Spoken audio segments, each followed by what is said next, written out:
La lumière tamisée de la pièce se déverse lentement à travers les rideaux, caressant les objets dans un jeu d'ombre et de lumière douce. Le bruit de la pluie battant contre la fenêtre ajoute une touche de calme et de solitude. La pièce est silencieuse à l'exception du léger crissement du stylo sur le papier. Alex est assis à une table, concentré, un carnet ouvert devant lui. Ses mains, légèrement tremblantes, écrivent avec une sorte de fièvre calme, comme si chaque mot était une clé pour ouvrir quelque chose de profondément enfoui. Le visage d'Alex reflète des expressions fugitives de doute, de réflexion et de calme intérieur. La voix d'Alex commence à se faire entendre, comme une lecture intime de ses pensées, une sorte de confession silencieuse. Les mots semblent sortir de son esprit sans filtre, brut et vulnérable. « Pourquoi est-ce que je fais ça, encore ?» se dit-il. « Pourquoi est-ce que je ressens le besoin de noter chaque fragment de ce qui se passe en moi, comme si la seule manière d'exister était de l'écrire ? Le papier me semble plus honnête que les gens. Il ne juge pas, il attend, docile, comme si tout pouvait s'y poser, s'y inscrire, sans répercussion. Et peut-être que c'est ça que je cherche, un endroit où il n'y a pas de jugement. Où je peux être tout ce que je suis, sans qu'il y ait un écho de ma propre peur. » Alex marque une pause, son stylo suspendu dans l'air, comme s'il hésitait à formuler ce qui lui vient à l'esprit. « J'ai l'impression de me perdre un peu plus chaque jour. Que chaque mot que je touche sur le papier est une manière de me raccrocher à quelque chose que je comprends. Les gens autour de moi, les conversations, les sourires, tout ça me semble un peu trop lointain. Comme un paysage flou qu'on voit au loin, sans pouvoir vraiment s'en approcher. Je crois que tout ça me fait peur. » Les mains d'Alex écrivent rapidement, comme si le geste était une fuite en avant. Puis elles s'éloignent doucement. La silhouette d'Alex est plongée dans la pénombre, à l'écart du monde. Peut-être que tout ça n'a plus de sens, ou que c'est moi qui ne vois plus le sens des choses. J'ai l'impression que je m'éloigne de la personne que j'étais il y a un an. Ou peut-être que je suis la même, mais que je ne sais plus comment être cette personne dans le monde d'aujourd'hui. Le stylo s'arrête enfin, Alex relâche son souffle comme si l'acte d'écrire était une libération momentanée. Il regarde les mots inscrits sur la page, un léger sourire mélancolique effleurant ses lèvres. Alex est plongé dans ses réflexions. Il y a des jours où je me demande si ce que je ressens est réel ou si c'est juste une illusion, une sorte de fiction que je me raconte à moi-même pour donner du sens à ce chaos. Mais, peut-être que tout ce que je veux, c'est qu'on me comprenne. Qu'on me dise que c'est normal d'être perdu, d'être un peu déconnecté. Qu'on me rappelle que ce n'est pas la fin du monde, que je ne suis pas seule dans cette brume. Parce que, même si ça fait mal, même si c'est confus, j'ai encore l'espoir qu'il y a quelque chose à découvrir derrière tout ça.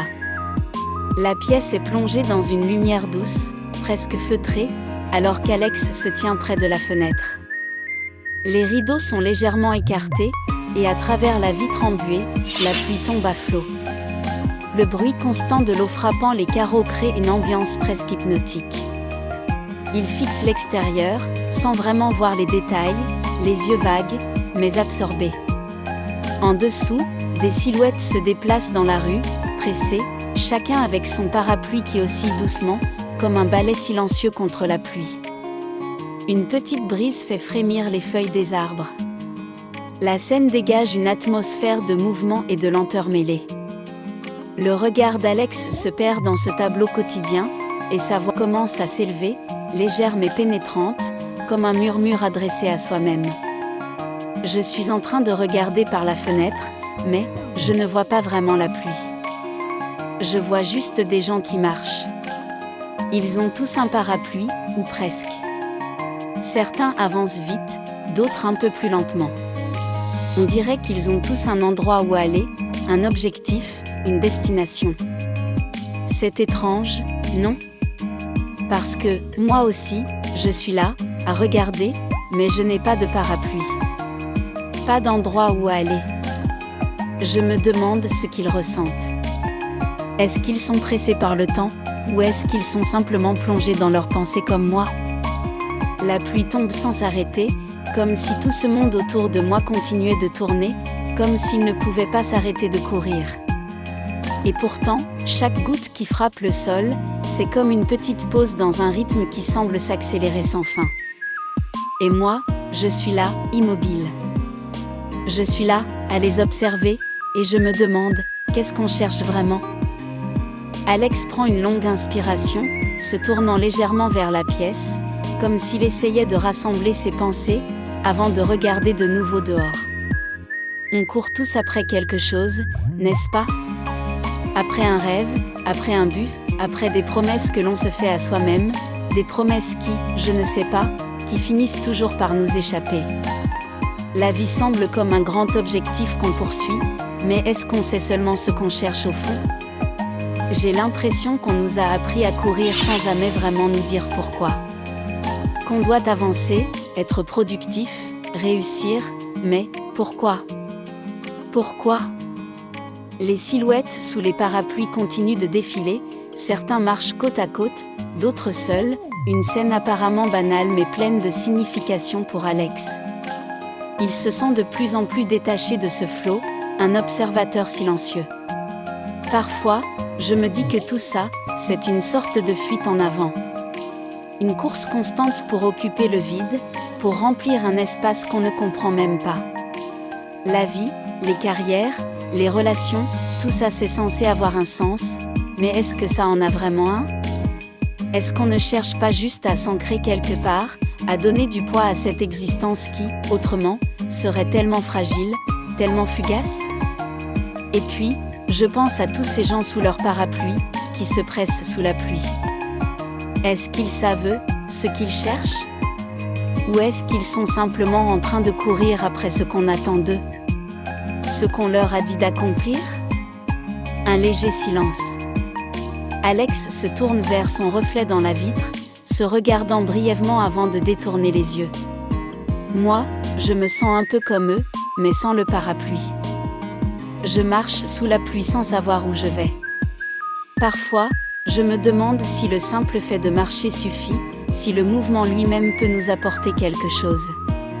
Parce qu'au fond, ce qu'on cherche, je crois que ça n'a rien à voir avec l'endroit où l'on va. Peut-être que ce qu'on cherche, c'est juste un peu de sens dans ce chaos, une petite lueur d'espoir au milieu de la tempête. Alex s'éloigne de la fenêtre, le regard toujours perdu dans ses pensées, comme si ses réflexions, bien qu'inachevées, avaient changé quelque chose en lui. Il se détourne de la scène de la rue, mais une légère expression de tranquillité commence à se dessiner sur son visage, comme s'il avait trouvé un début de réponse, ou tout du moins une question plus claire. Alex ferme les yeux un instant. Aujourd'hui, j'ai parlé à Claire. Elle m'a demandé ce que je voulais vraiment, si j'étais heureux. C'était la première fois qu'on en parlait, en fait. C'est bizarre, mais ça m'a fait un peu peur. Parce que je n'ai pas vraiment su quoi répondre. Et pourtant, je crois que c'est la question la plus importante. Alex soupire, prend un stylo et commence à écrire à nouveau.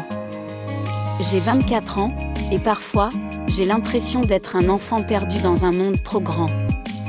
Il y a ce bruit dans ma tête qui ne s'arrête jamais, ce bruit des attentes, des ambitions, des rêves.